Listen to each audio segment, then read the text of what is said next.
علماء حق کی رائے میں آپ کے لیکچرز کو سنتے وقت احتیاط سے کام لینا چاہیے، کیونکہ آپ مستند عالم دین نہیں ہیں۔ بالکل صحیح، تو پھر میں کیا کروں؟ میں تو آپ کو بڑے غور سے سنتا ہوں۔ احتیاط سے کام لیجیے، کیسے لوں؟ کیونکہ آپ نے اتنے عرصے ان سے جنگ کی تھی کہ we are not one nation. اب کتنے بڑے جھوٹے ہیں آپ جب آپ کہتے ہیں کہ ہم ایک نیشن ہیں۔ اور آج ہماری بات میں یہ بات آپ نے تسلیم کی کہ فقہ رہیں گے، اگر فقہ رہیں گے تو ایک جماعت کیسے بنے گی؟ یہ اختلاف تمام فقہی اختلافات نہیں ہیں۔ فقہ کیا ہے؟ نماز یہاں ہاتھ رکھ کر پڑھنی ہے یا یہاں پڑھنی ہے؟ قرآن مجید کے درس سے کیا کبھی بھی پاکستان میں کسی نے بھی آپ کو روکا؟ یہ سب سے کڑوی گولی، یہ دیکھیں یہ سب سے کڑوی کہ ہم گولی۔ کیا کر رہے ہیں۔ ڈاکٹر صاحب آپ نے یہ بھی کہا کہ امام مہدی کا ظہور ہونے والا ہے اور جو طالبان ہیں اس کی فوج ہے، تو موجودہ نظام حکومت میں کیا خرابی ہے اور خلافت ہی کو آپ واحد نظام حکومت کے طور پہ کیوں لینا چاہتے جو ہیں؟ خلافت کو تو اس لیے کہ مسلمان ہیں، اقدام اور تصادم کے نتائج کیا ہوں گے؟ یا تخت یا تختہ، آپ کس کے لیے تیار ہیں؟ دونوں کے لیے۔ کتنے لوگ مریں گے؟ It all depends upon کتنے Allah. لوگ مریں گے؟ I can't say. آپ کا کیا جو اندازہ مریں گے ہے؟ وہی کامیاب ہوں۔ آپ کا اندازہ کیا ہے؟ میں کچھ نہیں کہہ سکتا، وہ آئی میدان میں۔ کیا عورت سربراہ بن سکتی ہے؟ عورت سربراہ میرے نزدیک اس کے لیے بھی کوئی حرمت قطعی نہیں ہے اسلام میں۔ کیا آپ اس رائے سے اتفاق کرتے ہیں کہ حکومت کی اجازت کے بغیر کوئی شخص جمعہ نہیں پڑھا سکتا؟ ہمارے آج کے مہمان ڈاکٹر اسرار احمد، جو پیشے کے لحاظ سے MBBS ڈاکٹر ہیں، مرکزی انجمن خدام القرآن، تنظیم اسلامی اور تحریک خلافت پاکستان کے بانی ہیں۔ آئیے ان سے بات کرتے ہیں۔ ڈاکٹر صاحب آپ کیسے ہیں؟ اللہ کا شکر۔ کیا اسلام کی ریاست میں نافذ کرنے والی چیز ہے یا عمل کرنے والی؟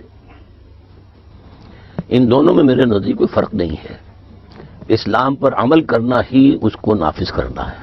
اور اگر آپ سے یہ دریافت کیا جائے کہ اسلامی نظام ہے کیا، تو آپ اس کے جواب میں مختصر طور پہ کیا کہیں گے؟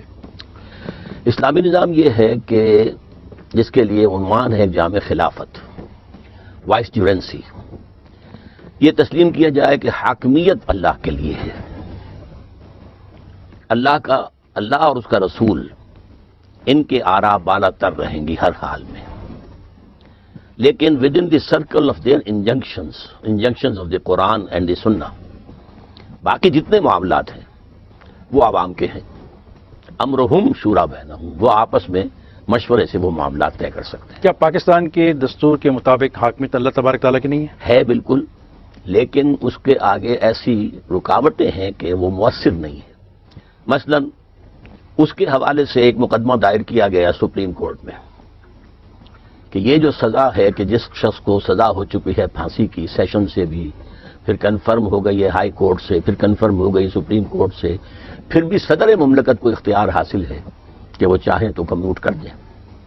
یہ خلاف اسلام ہے، کسی کو اختیار نہیں ہے معاف کرنے کا قاتل کو سوائے اس کے لواحقین کے۔ لواحقین۔ سر اگر ہم اس میں یہ ترمیم کر لیں اور صدر کا جو یہ اختیار ہے 1973 کے آئین سے اس کو نکال دیں اور پارلیمنٹ آپ کی اس بات کو تسلیم کر لے، تو پھر یقیناً ایک خرابی نکل جائے گی۔ آپ کے نزدیک قرارداد مقاصد کی حیثیت اس وقت کیا ہے؟ اس وقت تو کچھ بھی نہیں ہے سوائے اس کے کہ آپ یعنی اگر کسی سنیما کا آپ نے افتتاح کرنا ہو تو قرآن مجید کی تلاوت کرا لیں۔ قرارداد مقاصد کی موجودگی میں کیا آپ سمجھتے نہیں کہ پاکستان ایک اسلامی ریاست ہے جی جہاں پہ حاکمیت اللہ تبارک و تعالیٰ کی ہے؟ ایک شرط پوری ہوتی ہے نظری طور پر، وہ بھی عملی طور پر نہیں، اور دوسری یہ کہ اگر اس قرارداد مقاصد میں صرف ایک جملہ ایڈ کر دیا جائے that it will take precedence over the whole of the constitution۔ آپ کی بات کو مان لیتے ہیں؟ قرارداد مقاصد کے بارے میں یہ طے کر لیا جاتا ہے کہ اس کو دستور کے باقی تمام آرٹیکلز کے اوپر پورے دستور پر سبقت حاصل ہے۔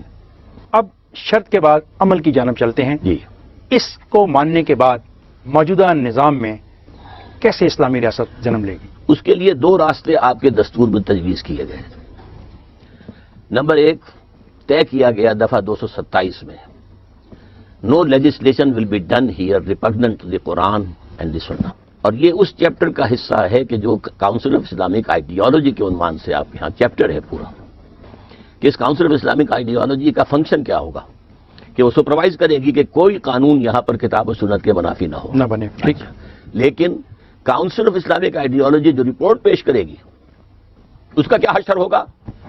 دی دستور از سائلنٹ، اس میں ترمیم کر لیں گے؟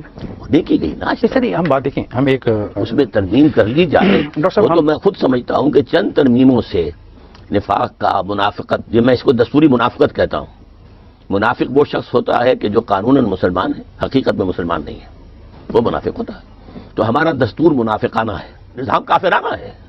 سر اگر نظام کافرانہ ہے، آپ اور میں اور یہ سب لوگ جو یہ ہمارا پروگرام دیکھ رہے ہیں اپنے آپ کو مسلمان کہتے ہیں، مسلمان گھرانوں میں پیدا ہوئے ہیں، جب پیدا ہوتے ہیں تو ان کے کان میں اذان دی جاتی ہے، جب یہ فوت ہوں گے تو پھر ایک عالم دین کھڑا ہوگا اور وہ نماز پڑھے گا ان کی جنازے کی، تو ان لوگوں کے بارے میں کیا آپ کہیں گے؟ جو پیدا ہوئے تو ان کے کان میں اذان ہوئی، جو فوت ہوں گے تو ان کی نماز جنازہ پڑھی جائے گی، ان کے بارے میں آپ کیا ان کہتے ہیں؟ لوگوں میں سے میں دو قسمیں کروں گا.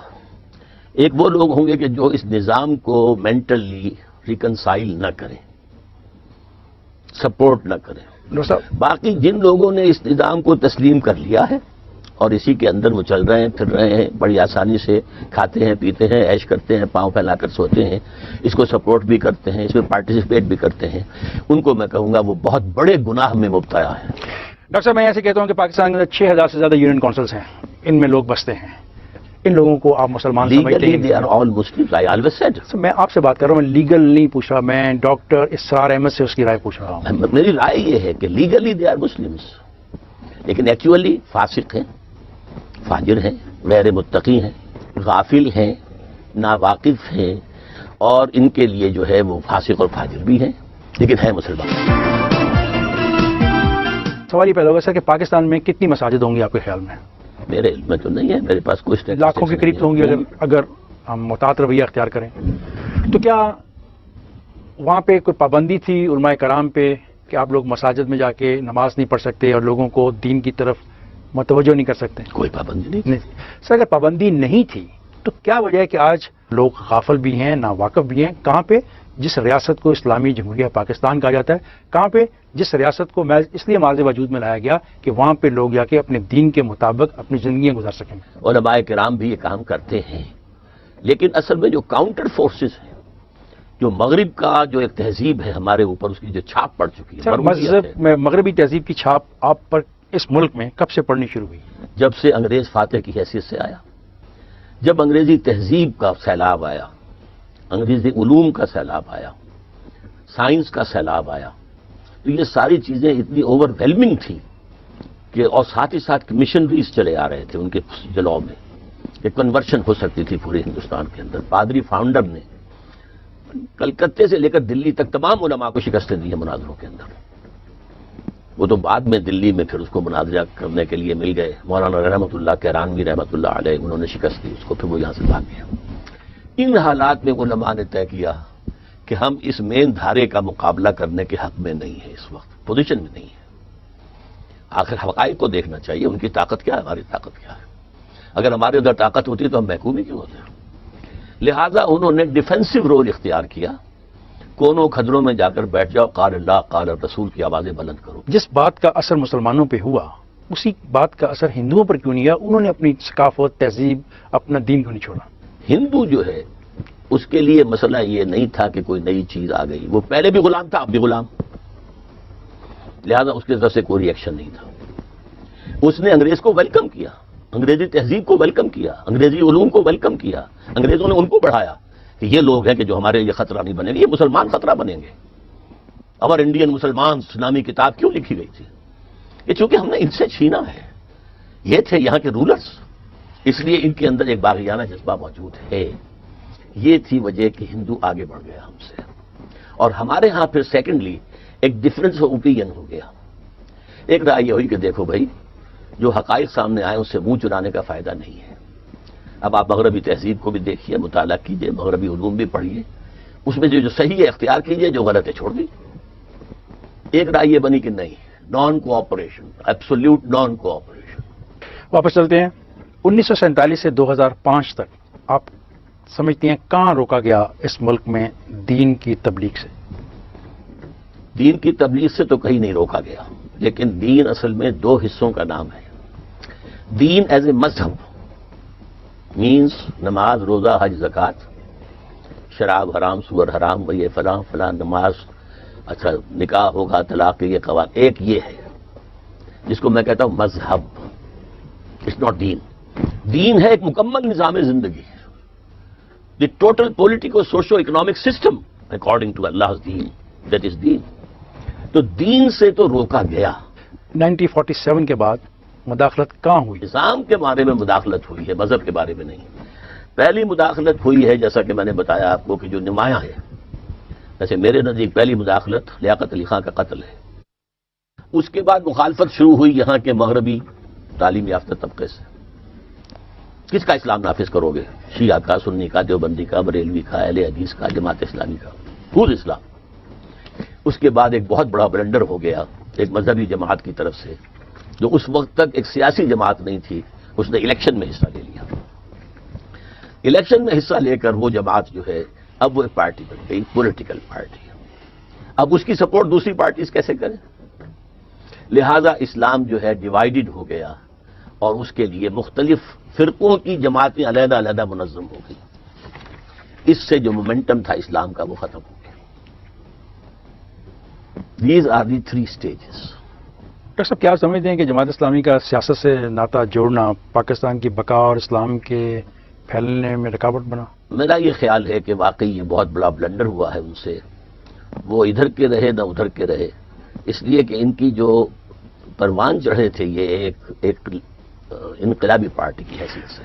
اگر دین میرے اگر آپ 3 الفاظ کو بمقابلہ 3 الفاظ کے لے آئیں، Jamaat Islami in my eyes from 1941 to 1951 it was ایک اصولی اسلامی انقلابی جماعت۔ 3 words، اصولی اسلامی انقلابی جماعت۔ 51 میں الیکشن میں حصہ لے کر اب یہ بن گئی اسلام پسند قومی سیاسی جماعت۔ سر اگر وہ دین کو لانا چاہ رہے تھے تو پھر کیا کرتے وہ؟ کوئی انقلابی اقدام، عوامی ایک جو ہے فضا تیار کر کے، ذہن تیار کر کے۔ آپ نے جماعت اسلامی کے حوالے سے ایک جگہ لکھا، ایک تحریک 9 سال کوئی معمولی چیز نہیں ہوتی، اس عرصے میں تو تحریکیں اتنا کام کر لیتی ہیں جو آئندہ کے لیے فیصلہ کن ثابت ہو۔ اگر ہم آپ سے یہ سوال کریں کہ 33 سال سے آپ کی جدوجہد جاری ہے تو آپ نے اتنے عرصے میں کیا حاصل کر لیا، تو آپ کا کیا جواب ہوگا؟ میرا یہ ہوگا کہ یہ اپنے اثرات ظاہر کرے گی۔ کب؟ اب بھی ظاہر کر رہی ہے۔ کیا؟ آج ظاہر یہ کر رہی ہے کہ بہت بڑے پیمانے پر قرآن مجید کا درس اور ایک انقلابی اس کا میسج جو ہے عام ہو رہا ہے۔ سر ایک سیکنڈ، میرا سوال بھی یہی تھا، ان قرآن مجید کے درس سے کیا کبھی بھی پاکستان میں کسی نے بھی آپ کو روکا؟ نہیں، مجھے نہیں روکا، اچھا، اگر کسی کو بھی نہیں روکا۔ اگر کسی کو بھی نہیں روکا گیا تو جس جدوجہد کی بات آج آپ کر رہے ہیں کہ آپ پچھلے اتنے سال سے درس قرآن کر رہے ہیں اور اس درس قرآن کے نتیجے میں ایک ایسی فوج، ایک ایسی ٹیم، ایک ایسا گروہ بن جائے گا جو اصولوں کی طرف، جو حقیقت کی جانب جائے گا، تو باقی لوگ کیا کرتے رہے؟ آئی ایم ناٹ جواب دے۔ آگے چلتے ہیں آگے۔ اگر اسلام نظام واقعی اس دور میں قابل عمل ہے تو آپ کس ماڈل کی اختیار کریں گے؟ سعودی، ناٹ ایٹ آل، ایرانی یا طالبانی؟ Not at all. طالبان کا تو ابھی نظام وجود میں آیا ہی نہیں تھا، آؤٹ آف کوسچن۔ ابھی تو طالبان نے لے دے کر چند قوانین نافذ کی۔ ڈاکٹر صاحب آپ نے یہ بھی کہا کہ امام مہدی کا ظہور ہونے والا ہے اور جو طالبان ہے اس کی فوج ہے۔ میں نے نہیں کہا۔ میرا پہلا حصہ آپ کا سٹیٹمنٹ صحیح ہے کہ میرے نزدیک امام مہدی کا ظہور قریب ہے، اور یہ بھی بات میں کہتا ہوں کہ ان کے لیے جو فوج جائے گی ان کی مدد کرنے کے لیے، یہ حدیث نبویہ کی باتیں ہیں جو میں کر رہا ہوں، میری باتیں نہیں ہیں، کیونکہ پروفیسی جو ہے وہ پروفیٹک جو ایک مشن ہے اسی کا حصہ ہوتا ہے۔ ہم تو نبی نہیں ہیں، پروفٹس نہیں ہیں۔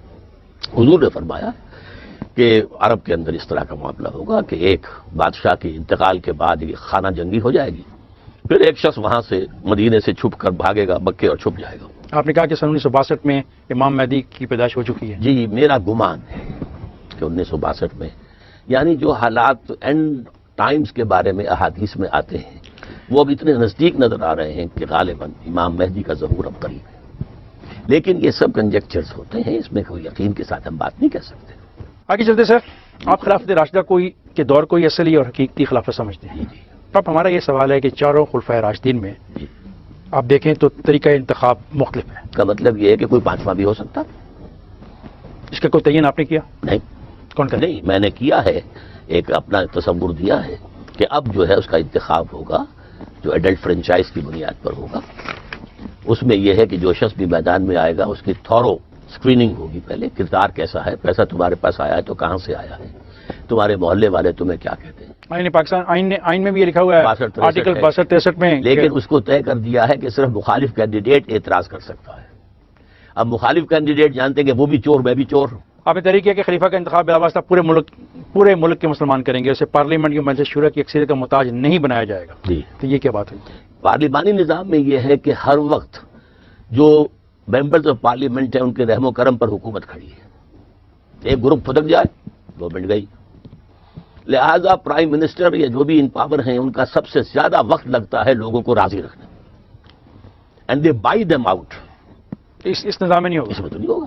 اس میں تو وزیر جو ہے آپ کو معلوم ہے صدر جو ہے امریکہ کا جس کو چاہتا وزیر بناتا ہے، بلکہ انہوں نے ایگزیکٹو کو اور مقننہ کو لیجسلیچر کو اتنا علیحدہ کر دیا ہے کہ فرض کیجئے کہ ایک صدر چاہتا ہے ایک سینیٹر کو وزیر بنانا تو اسے وہاں سے استعفیٰ دینا پڑے گا.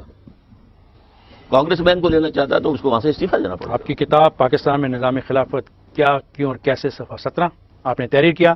سیاست و ریاست کے سلسلے میں شریعت اسلامی نے صرف اصول عطا کیے ہیں، اس کی کوئی شکل کا تعین نہیں کیا. جب سیاست اور ریاست کی کوئی شکل بھی لازم نہیں ہے تو موجودہ نظام حکومت میں کیا خرابی، اور خلافت ہی کو آپ واحد نظام حکومت کے طور پہ کیوں لینا چاہتے جو ہیں؟ خلافت کو تو اس لیے کہ ہم مسلمان ہیں، ہمارا ایمان خلافت پر ہے. ہمارے جبکہ اسلام میں تو تعین ہی نہیں ہے. اسلام میں خلافت کا تعین کہاں ہے؟ کچھ اصولوں کا تعین ہے، ڈیٹیل نقشوں کا تعین نہیں ہے. ساورنٹی اللہ کی not only in principle but also practically. Number 1, اللہ اور اس کے رسول کے احکام کی بالا دستی over everything, over every aspect of the life. Number 3, کون طے کرے گا کہ کتاب و سنت سے تجاوز ہو گیا یا نہیں؟ یہ دیشری وہ طے کرے گی. کوئی علماء کا بورڈ نہیں ہوگا، کوئی راہبر نہیں ہوں گے. Number 4, non Muslims will be second rate citizens. یہ سب سے کڑوی گولی، یہ دیکھیں یہ سب سے کڑوی گولی ہے. کیا کر رہے ہیں، بٹ آئی ہیو ٹو سے، کیا کر رہے ہیں آپ؟ میں صحیح کر رہا ہوں. توبہ توبہ توبہ. Legislation in Islam is based on Quran and the Sunnah. And a person who doesn't believe in Quran, doesn't believe in Sunnah, how can he subscribe? جزیہ دے کے جزیہ دے کر وہ رہے گا، سیکنڈ ریٹ شہری رہے گا، جزیہ دے گا. لیکن یہ کہ ان کی اپنی پارلیمنٹ ہو سکتی اس ہے. کے متبادل جو آپ لوگوں کے ساتھ ہندوستان میں ہوگا پھر وہ کیا؟ کوئی حرج نہیں.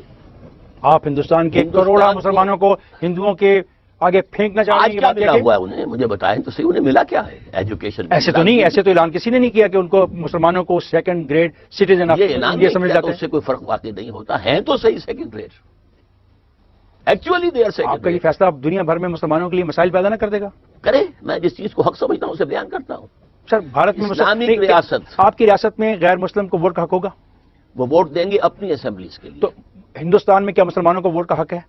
میں تو کہتا ہوں کہ انہیں چاہیے کہ وہ کہیں یا تو ہمیں سیپریٹ جو ہے وہ دے دو ووٹنگ کا معاملہ، الیکٹوریٹ، ورنہ ہم حصہ ہی نہیں لیتا.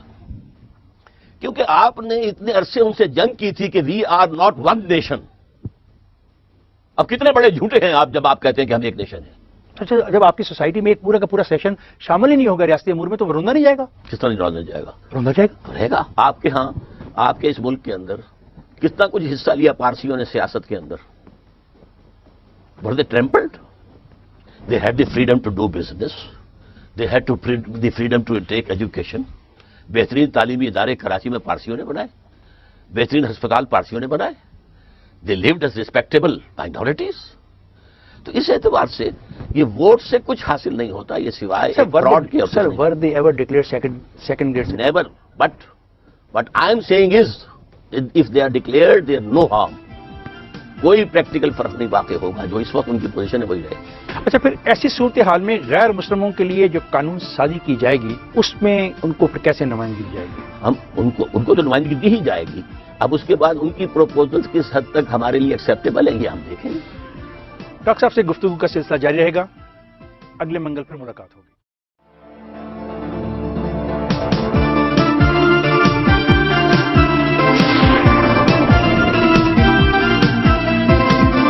ڈاکٹر اسرار احمد کے ساتھ پروگرام کا دوسرا حصہ. آئیے ان سے سوال کرتے ہیں. آپ نے تحریر کیا کہ نظام خلافت میں مخلوط قومیت کی نفی ہوگی، لیکن انتخاب میں وہ مسلمان مرد حصہ لیں گے جن کا کردار مستبن ہو. کیا عورتوں کو بھی انتخاب لڑنے کا حق ہوگا؟ انتخاب اس کے لیے تفصیلی قواعد جب یہ نظام بنے گا تو بنا لیے جائیں گے. میری ذاتی رائے یہ ہے کہ ایک خاص ایج سے اوپر کی عورتوں کے لیے الاؤ کیا جا سکتا. آپ کی کتاب ہے پاکستان کی سیاست کا پہلا عوامی اور ہنگامی دور. اس میں آپ نے تحریر کیا 1964 کی صدارتی انتخابات کے موقع پر 1958 کے بعد پہلی مرتبہ ملکی سیاست کے میدان میں کچھ ہلچل پیدا ہوئی. محترمہ فاطمہ جناح کی ہمت و جرأت نے دیمک کی طرح مارشل لا کے عصا سلیمانی کو چٹ کر لیا. اب یہاں پر آپ محترمہ فاطمہ جناح کی قیادت کی تعریف کر رہے ہیں. اگر وہ انتخاب جیت جاتی تو وہ ملک کی سربراہ ہوتی. فاطمہ جناح اگر میدان میں نہ ہوتی تو ایوب خان کا مقابلہ کرنے کی جرأت کسی اور میں تھی ہی نہیں. اس پہلو سے اس کا موجود ہونا اس وقت ان کا وہ ایک یعنی بہترین بات تھی تو عورت ہی نا. عورت تھی، ٹھیک ہے، لیکن اسے چیلنج کیا، جیسے حضرت عائشہ صدیقہ رضی اللہ تعالی عنہا نے چیلنج کیا، وہ آئی میدان میں. کیا عورت سربراہ بن سکتی ہے؟ عورت سربراہ میرے نزدیک اس کے لیے بھی کوئی حرمت قطعی نہیں ہے اسلام میں سربراہ بننے میں، لیکن یہ ہے کہ اسلام کا مجموعی نظام جو ہے اس کے اندر اس کا بہت کم امکان ہے. آپ کی کتاب میں لکھا ہوا ہے کہ عورت سربراہ نہیں بن سکتی. کون سی کتاب؟ پاکستان میں نظام خلافت. اس کے پیج ہم صفحہ 29 کا حوالہ دے رہے ہیں، اس میں آپ نے سب ہیڈ لائن 8 میں کہا خواتین کی شرکت. آپ پڑھ کے سنا دیں، مجھے دکھانے کی ضرورت. رائے اس پورے نقشے میں خواتین کی شرکت اور شمولیت کا سوال، تو اس سلسلے یہ امر تو قطعی طور پہ طے ہوگا کہ کوئی عورت خلافت کے منصب پر فائز نہ ہو سکے گی، اس لیے کہ یہ اگرچہ حرام مطلق تو نہیں مگر مکروہ تحریمی کی حد تک ناپسندیدہ ضروری ہے. میری بات تو واضح ہو گئی، حرام مطلق نہیں ہے کہ آپ نے تو بات طے کر لی کہ یہ امر تو قطعی طور پہ طے ہوگا کہ کوئی عورت خلافت کے منصب پر فائز نہ ہو سکے. یہ صحیح ہے. اصل میں آپ نے پہلے درس خلافت کا استعمال نہیں کیا تھا، حکمرانی کا کیا تھا. اسلامی ریاست میں سربراہ کون ہوگا؟ اسلامی ریاست نہیں کہ خلافت، اسلامی ریاست تو یہ ساری اسلامی ریاستیں کہلاتی ہیں. میں مادہ ملت کے حوالے سے بات کر رہا تھا. اب یہ سوال وہ ہمارے اسلامی ریاست تو نہیں تھی. ٹھیک. آپ نے اپنی کتاب پاکستان میں نظام خلافت کیا کیوں اور کیسے میں تحریر کیا کہ پاکستان کو دوست ممالک بالخصوص چین کے ساتھ باضابطہ دفاعی معاہدہ کرنا چاہیے. علماء دین کی رائے میں غیر مسلم مسلمانوں کے دوست نہیں ہو سکتے، تو پھر ایسے معاہدے کی گنجائش آپ کے نزدیک کیسے نکلی؟ قرآن نے صرف یہ کہا ہے کہ یہود اور نصارہ کو اپنا دوست نہ بناؤ. چینیوں کا نام نہیں لیا. ہندوؤں کا نام بھی تو نہیں لیا نا؟ نہیں لیا. تو ہندو ہمارے دوست ہو سکتے ہیں؟ بنا سکتے ہیں. ہندو کے ساتھ ہم دفاعی معاہدے میں جا سکتے ہیں؟ جا سکتے ہیں. ہندو کے ساتھ ہم مشترکہ معاہدے کر سکتے ہیں؟ کر سکتے ہیں. آگے چلتے ہیں کہ آپ کی رائے میں اجتہاد کا حق پارلیمنٹ کو ہونا چاہیے. پارلیمنٹ سے مراد کیا ہے؟ جو موجودہ میری بات سنیے. قومی اسمبلی اور سینٹ ہے ہاں. اور صوبائی اسمبلیاں موجود ہیں ہمارے وہ ملک میں، اجتہاد نہیں کریں گی، وہ یہ طے کریں گی کون سا اجتہاد اڈاپٹ کریں. دیکھیے علماء ہے، یہ دیوبندی علماء کا اجتہاد ہے، یہ بریلی علماء کا اجتہاد ہے، یہ وہابی قوم کا اجتہاد نہیں ہو سکتا، قوم کا اجتہاد تو مسلمانوں کا اجتہاد نہیں ہو سکتا. قوم انہی پر مشتمل ہے. اجتہاد سب کرے. کس کا اجتہاد قانون کا درجہ حاصل کرے گا؟ اس کا فیصلہ کون کرے گا؟ پارلیمنٹ. کن لوگوں پہ مشتمل جن پارلیمنٹ پر بھی ہو. جن میں آپ البتہ میری بات پوری ہو جائے، البتہ ہر شخص کو یہ حق حاصل ہوگا کہ جوڈیشری کا کنڈا کھٹکھٹائے جا کر جناب انہوں نے جو یہ قانون بنایا ہے یا جو قانون یہ بنانے جا رہے ہیں اس یہ پورا کا پورا یا اس کا یہ حصہ شریعت کے خلاف ہے. لیکن سر اگر پارلیمنٹ میں ایک فقہ کی اکثریت ہو تو کیا جو اجتہاد ہے وہ اسی فقہ کے حق میں نہ ہو جائے گا؟ یہ تو ڈی فیکٹو شکل ہو سکتی ہے اگر پارلیمنٹ میں ایک ہی فقہ کی اکثریت ہو، لیکن جو چیز میں تجویز کروں گا وہ یہ ہے کہ ہمیں اس سے اٹھ کر اسلامی نظام قائم نہیں ہوگا جب تک کہ ہم فقہی تقسیموں سے اٹھ نہیں جائیں گے. سر آپ نے خود لکھا ہے کہ اس میں ہرگز کوئی شک نہیں کہ فقہی اختلافات ایک حقیقت واقعی ہیں اور ان کو یکسر ختم کر دینا ممکن ہی نہیں، محال عقلی ہے، اور عہد حاضر کی اسلامی ریاست یا نظام خلافت میں ان کو مناسب قانونی اور دستوری حیثیت دینا لازمی ہے. سر کیا ایک ملک میں دو مختلف فقہی قوانین چل سکیں گے؟ نہیں. اصل میں اس بات کو سمجھ لیجئے کہ قانون کے دو حصے ہیں، the personal law and the law of the land. Law of the land ایک ہی ہو سکتا ہے، پرسنل لا 100 بھی ہو سکتا پاکستان میں لا آف دی لینڈ کون ہوگا؟ ہے. لا آف دی لینڈ جو بھی بنائے گی پارلیمنٹ. آپ کی رائے میں اسلامی ریاست میں سیاسی جماعتوں کی اجازت ہوگی جن کو الگ الگ منشور بھی ہو سکتا ہے. جی. جب ایک نظام، ایک قانون اور ایک ہی طریقہ رائج ہوگا تو سیاسی جماعتوں کو کیا مقصد ہوگا؟ سیاسی جماعتوں کا مقصد ہوگا کہ جو ڈیٹیلز ہیں جو کتاب و سنت کے اندر تفصیلاً نہیں آئی ہیں اس میں ہمیں جو رائے بنانی ہوگی تو اس میں ایک کا منشور ایک ہے دوسرے کا اور ہے. صوبوں کو کتنے حقوق دیے جائیں، کتنے مرکز کے پاس رہے، یہ کتاب و سنت کی بحث تو نہیں ہے. سر معذرت چاہوں گا، گستاخی اگر نہ کروں. نہیں، ضرور کریں. ایسی صورتحال میں جب اسلامی ریاست میں سیاسی جماعتوں کی اجازت ہوگی جن کا الگ الگ منشور بھی ہوگا تو کیا ایسا نہیں ہوگا کہ جو سیاسی جماعتیں ہیں وہ فقہوں کی بنیاد پر ہی بنیں گی؟ اگر بنے بھی تو فقہ کو ہم حرام تو نہیں کہتے. تو آج پاکستان ہم کے اندر جو صرف یہ تقسیم ہے، کریں گے. آج پاکستان کے اندر جو تقسیم ہے ہم اس کو تو آپ برا سمجھتے ایک ہیں. منٹ بات سنیے. ایک ہم اس کو جو ہے اس کی اجازت نہیں دیں گے کہ شریعت کے اندر جو ہے جو لا آف دی لینڈ ہے ان میں فقہوں کو بنیاد بنایا جائے. سر میں اور چل کے کھل کے بات کرتا ہوں. ہم آپ کو پڑھتے ہیں تو ہم دیکھتے ہیں کہ آپ ان مذہبی جماعتوں کے خلاف ہیں جو سیاست میں اپنے آپ کو ملوث کر چکی ہیں، جو فقہوں کی بنیاد پر میں سیاست ان کر کے رہی ہیں، خلاف نہیں ہوں، ان کے طریقہ کار کے خلاف. جو فقہوں کے حوالے سے سیاست کرتی ہیں، شیعہ کی ہیں، سنیوں کی ہیں، آپ اس کی مخالفت کرتے ہیں، دیوبندی آپ اس کی مخالفت کرتے ہیں، لیکن اس میں آپ ان کو موقع دے رہے ہیں اور آپ تسلیم کر رہے ہیں کہ وہ اس بنیاد پہ سیاست کر سکتے ہیں. یعنی یہ کہ ان کو اصل تو موقع ہم دے رہے ہیں پرسنل لا کا. پرسنل لا کے قوانین بنانے کے اندر وہ کوئی کام کریں، اپنی بات کہیں، اس کو پھر سامنے لے کر آئیں تو اعتراض نہیں ہوگا. لیکن ہم ہر جماعت کے جو منشور ہوگا اسے ہم سکرین کریں گے. جیسے صدر کے لیے جو امیدوار آئے گا اس کی سکریننگ ہوگی، منشور ول بی سکرین، کہ اس میں کوئی چیز کتاب و سنت کے منافی نہ ہو. یعنی ان سیاسی جماعتوں کو پہلے اپنا منشور آپ کو دینا پڑے گا اسکریننگ کے لیے. تو پھر آزادی کیا ہوئی؟ آزادی کا کی ہوئی؟ آزادی اظہار کا ہوئی؟ مادر پدر آزادی کے ہم قائل نہیں ہیں. آزادی with in the injunctions of the Quran and the Sunnah. کیا آپ اس رائے سے اتفاق کرتے ہیں کہ حکومت کی اجازت کے بغیر کوئی شخص جمعہ نہیں پڑھا سکتا؟ یہ فقہ اسلامی کا اصول یہی ہے. عملاً تو میں خود اس کے خلاف کر رہا ہوں. 40 برس سے اگر جمعہ پڑھا رہا تھا میں تو کسی کی اجازت سے نہیں پڑھا رہا تھا. لیکن اسلامی جو بھی ملک بنے گا، حکومت ہوگی، اس میں یہ تو آپ مجھے تو جمعہ نہیں پڑھانے دیں گے؟ ہے نہیں. مجھے کیا، مجھے بھی نہیں ہوگا، آپ کو کیا. unless I have been approved by the government. صحیح. تو پھر ایک فرد کا ریاست نہ بن جائے گی کہ الیکشن میں حصہ نہیں لے سکتا، سیاسی جماعت نہیں بنا سکتا، خطبہ نہیں دے سکتا. آپ کی باتیں تمام سے کون نہیں لے سکتا؟ آپ نے کہا کہ جن لوگوں کو اجازت ہوگی اس کے لیے تعین کیا جائے گا، ایسے لوگ حصہ لیں گے، ایسے لوگ حصہ نہیں لیں گے. جو الیکشن کے اندر امیدوار بن کر آئے. اور پھر آپ نے کہا کہ وہ جو سیاسی جماعتیں ہیں ان کو پہلے اپنا دکھانا پڑے گا وہ سیاسی جماعت کائے کو بنا رہے ہیں، کیوں بنا رہے ہیں، اس پہ بھی آپ اجازت نہیں دے رہے. اور یہ جو خطبہ ہے اس کی بھی آپ اجازت نہیں دینا چاہتے. سب چیزیں ایک آدمی کے ہاتھ میں رہیں گی تو یہ بڑی بدترین عملیت نہیں ہو جائے گی آج کے دور میں؟ اس مسئلے میں نے خود ابھی سوچا نہیں ہے، لیکن میں نے آپ کو بتایا کہ فقہ کے مطابق ایسا ہی ہے. میں ڈاکٹر صاحب آپ سے پوچھنا چاہ رہا ہوں کیا کریں، اتنا اقتدار آپ جب ایک آدمی کو دے دیں گے تو پھر انجام کیا ہوگا؟ ایک آدمی تو نہیں ہوگا نا.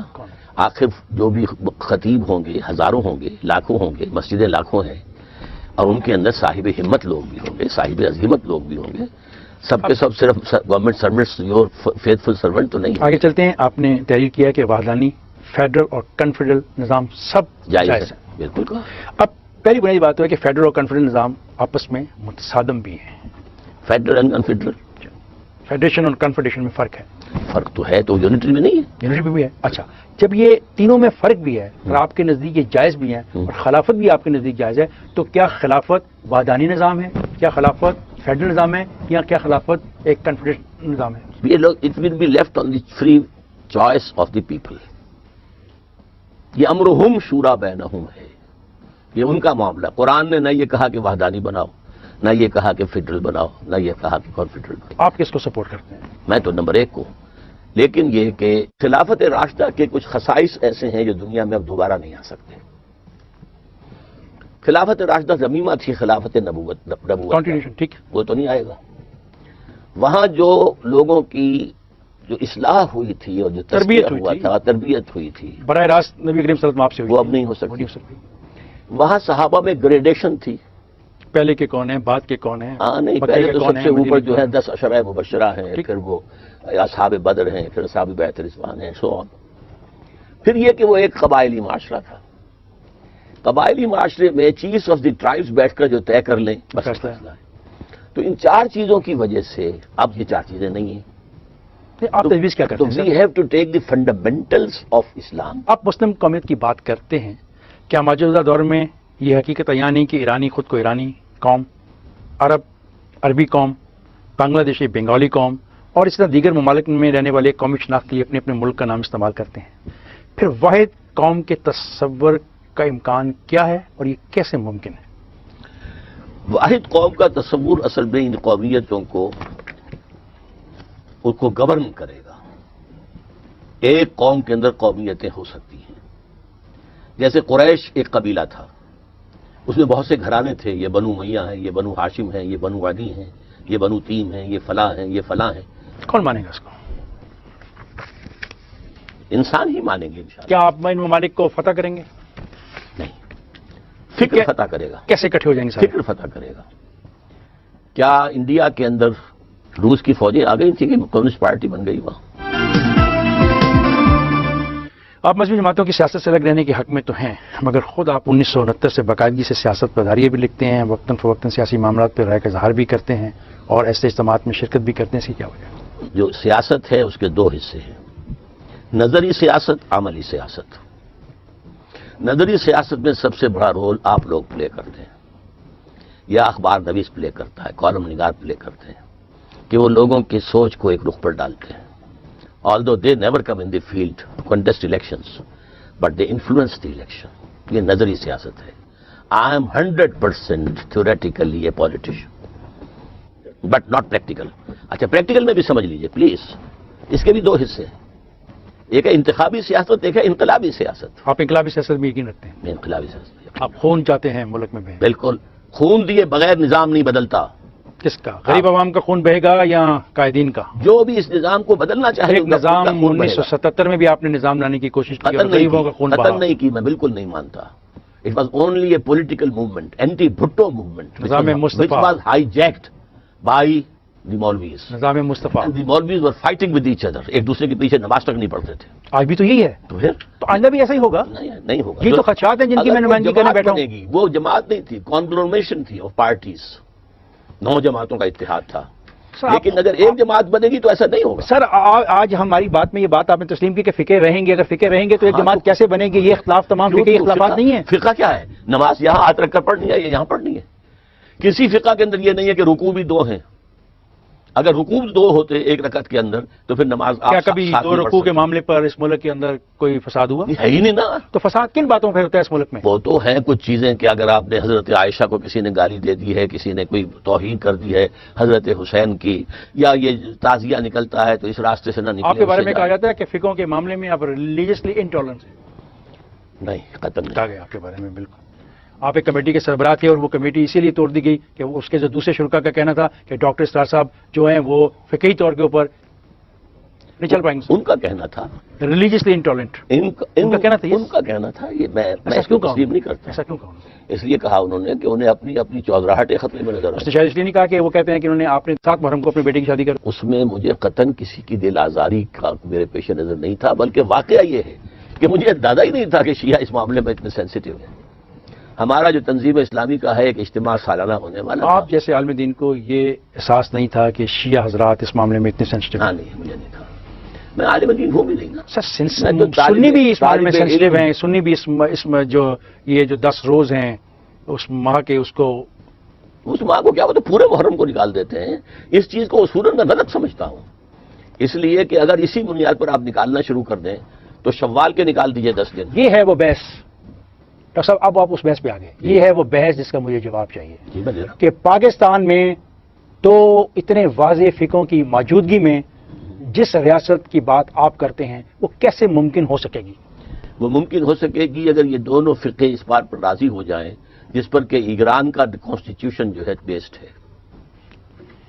ایران کے کانسٹیٹیوشن میں یہ ہے کہ ایران میں law of the land will be 12 شیعوں کا، جعفری فقہ کا، but all the minorities will have full independence. Minorities? Sir Pakistan میں آپ شیعہ کو مائنورٹیز کہہ سکیں گے؟ تعداد کے اعتبار سے تو ہیں۔ سر لفظ مائنورٹی جو سے میننگز نکلتے ہیں، کیا اتنا بڑا ایک فقہ ماننے کو تیار ہو جائے گا؟ وہ اگر مانیں گے نہیں تو اس کا اندیشہ یہ ہوگا کہ پھر یہاں اسلام نہیں آ سکتا۔ آگے چلتے ہیں، غلام احمد کے نعرہ منسوخی جہاد و قتال کے بارے میں آپ کی کیا رائے ہے؟ میرے نزدیک غلط ہے، قتال جاری رہے گا۔ حضور نے فرمایا اس دن سے جس دن سے اللہ نے مجھے مبعوث کیا اس دن تک جب کہ مسلمان حضرت عیسیٰ کے ساتھ ہو کر دجال سے جنگ کریں گے۔ البتہ قتال کے لیے کچھ شرائط ہیں۔ قتال فی سبیل اللہ کے لیے پہلے ایک جماعت تیار کی جاتی ہے، اس میں ایمان، تقوی، خلوص، للہیت پیدا کی جاتی ہے، سم و طاعت کا خوگر بنایا جاتا ہے اور انہیں ڈسپلن کا پابند کیا جاتا ہے۔ ایک امیر کے پیچھے پھر وہ قتال۔ کون امیر ہے آج جس کے کہنے پر آپ جہاد چاہتے ہیں جاری رہے؟ جو بھی اس جماعت بنے گی تو امیر ہوگا۔ ابھی جماعت تو نہیں بنی؟ نہیں بنی نا۔ تو یہ جو جہاد ہو رہا ہے، جہاد کے نام پر جو قتال ہو رہا ہے، اس کی اسی آپ لیے حمایت میں نے کرتے کہا ہیں؟ ہے کہ ان میں سے اکثر جہاد فی سبیل اللہ نہیں ہے۔ اکثر یا سارے؟ نہیں، میں نے ایک کو ایگزیپٹ کیا ہے اس میں، کس کو؟ اور وہ تھا طالبان کا جہاد against the northern alliance. Taliban 90% رقبے پر قابض ہو چکے تھے، طالبان نے وہاں پر 100% امن قائم کر دیا تھا، طالبان نے کچھ اسلامی قوانین نافذ کیے تھے، طالبان کا معجزہ یہ ہے کہ ایک حکم پر پاپی کی کاشت ختم ہو گئی تھی، ایک حکم. اس اعتبار سے وہ ایک جینوئن اسلامی حکومت بن گئی تھی، اور جو شمالی اتحاد لڑ رہا تھا وہ ان کے خلاف تھا، اور ایک امیر کے پیچھے، ملا عمر کے پیچھے یہ جہاد ہو رہا تھا. سو آل دی کنڈیشنز ور دیئر. کیا آپ نے مناسب قوت فراہم ہو جانے کے بعد آخری اقدام کی عملی صورتحال کی تیاری کی ہوئی ہے؟ وہ تیاری نہیں کرنی ہوتی، وہ تو عین وقت کے اوپر ساری صورتحال پیدا ہو جاتی ہے. کوئی ضرورت نہیں ہے منصوبہ بندی کی، پلان کرنے کی، کچھ نہیں، پھر دیکھی جائے گی جو ہوگا. ایسے ہوگا تو بہت بڑی انارکی نہیں جنم لے لے گی. انارکی کے جنم دینے کا تو ہم نے راستہ روک دیا. اقدام ایک پارٹی مضبوط ہو اور جو کنٹرول کر سکے. ڈاکٹر صاحب جب آپ یہ بات پاپولیشن بٹ کنٹرول. ڈاکٹر صاحب جب آپ یہ بات کہتے ہیں تو پھر آپ نے اپنی کتاب اسلام کی انقلابی فکر کی تجدید و تعمیر اور سے انحراف کی رائیں صفحہ 58 پہ یہ کیوں لکھا، اقدام اور تصادم کے نتائج کیا ہوں گے؟ یا تخت یا تختہ، آپ کس کے لیے تیار ہیں؟ دونوں کے لیے. کتنے لوگ مریں گے؟ کتنے لوگ مریں گے؟ I can't say. آپ کا کیا جو اندازہ مریں گے ہے؟ وہی کامیاب ہوں. آپ کا اندازہ کیا ہے؟ میں کچھ نہیں کہہ سکتا. کیا آپ اپنی جدوجہد میں سوسائڈ بامبنگ کے حامی ہیں؟